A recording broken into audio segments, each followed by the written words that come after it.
Manjeet, like Shiv was pointing out, two reasons. Domestic compulsions of Pakistan as well, where there are elections, and also in India, given that elections have also been ordered with the court saying that elections must take place by September 2024 in Jammu and Kashmir. So, unfortunately, what we can expect is heightened terror activity in this particular region. The manner in which India has been forced to redeploy the troops out of this region, and the manner in which Pakistan has managed to in fact take a position here by ensuring that at least 25 to 30 terrorists have infiltrated in this particular region. Manjeet? Well, after the yesterday incident, as per the latest information from the defense sources, 25 to 30 hardcore Pakistani terrorists have been hiding in the upper, especially in the Poonch sector, in the between Sikh forest and also in the Rajouri forest. And as per the sources, the largest game plan by the Pakistan, China, to not allow India to ease out from the Jammu Kashmir sector. And as you know, India has moved uniform force Rashtra Rifle from the Poonch sector to Ladakh after 2020 conflict with China. And these are the reasons. And especially the recent development in Jammu Kashmir, Pakistan started sending own service from the Pakistan, and we are carrying out attacks, especially in the Jammu Poonch sector, Rajouri, and India also recently moved on more brigade to counter terrorist activities in this area. But now the Pakistan Army and all Pakistan Army also want to provoke India to carry out action against these areas. Right. Manjeet is in fact with us. Manjeet, be with us. I'm just going to come back to you in fact in a moment from now. Gaurav Sawant also, my colleague, is with us, our managing editor. Gaurav, I want to ask you that this really has been an open secret now. But now we have information from the military essentially talking to us in greater detail about how they have worked over the last 2.5 years or 3 years almost, in fact, to ensure that this region continues to be tense. And that's the reason why in the Rajouri sector, we've just seen heightened terror activity when overall terror activity has in fact gone down in the rest of this region, isn't it? The situation in Poonch and Rajouri does remain extremely alarming. The fact is, ever since the uniform force, and that was one of the main hinterland defense forces for the protection of the hinterland or the depth areas, the moment that was withdrawn for Galwan, for operations along the LAC post Galwan, China hasn't been able to make inroads along the LAC. And at the same time, there are huge gaps south of Pir Panjal. Those gaps do not exist north of Pir Panjal, where the security forces are very densely deployed, ensuring that terrorists have more difficulties in operating. However, because of these gaps, and of course, once again, local support that's available to terrorists, Pakistani terrorists, they've been able to operate in this area and actually target security forces, plan their operations and target security forces. Because the terrorists have the initiative, they launch an attack at a place and time of their choosing, and security forces are in a reactive mode. However, what is required now are better intelligence-based operations and also ensuring that local support to terror is not available. And 2 years is long enough. 2 years is long enough for the army to know or the security forces to know who are those elements who are providing local support, who are the overground workers.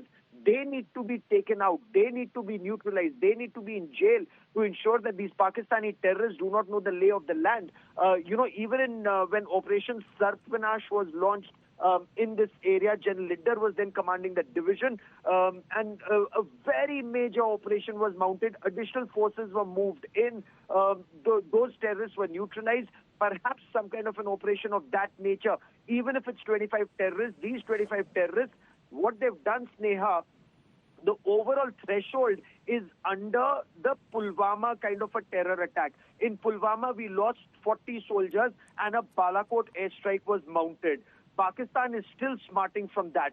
So Pakistan is keeping the threshold way below Pulwama, at the same time killing almost same number of security forces personnel in 7 or 8 different operations. So Pakistan achieves its aim India is not able to carry out that punitive strike, and India continues to fight defensive in our own country. This is where the problem is only set to magnify in the months ahead before the 2024 elections, where both China and Pakistan want to embarrass India and send across a message that neither China nor Pakistan have actually failed in their missions in 2019 and in 2020. You know, it's also a part of a larger strategy of Pakistan that is not, in fact, focusing right now so much in Kashmir, but more in the Rajouri sector, given that this is where it can also, in fact, achieve its, objective of ethnic cleansing of minorities, Gaurav. And that's the reason why so much focus in this particular region as well, isn't it? So to an extent, yes, but minorities have virtually been cleaned out of Jammu and Kashmir, and especially in Kashmir, right in 1990 itself. Very few of the minorities remain. In the beginning of this year, you had Hindus killed in the Rajouri area. The bigger issue is, because it's winters, because the passes are snowed in, so that is why pressure is less in Kashmir. Again, in the coming spring, we'll see a hot Kashmir just before 2024 elections.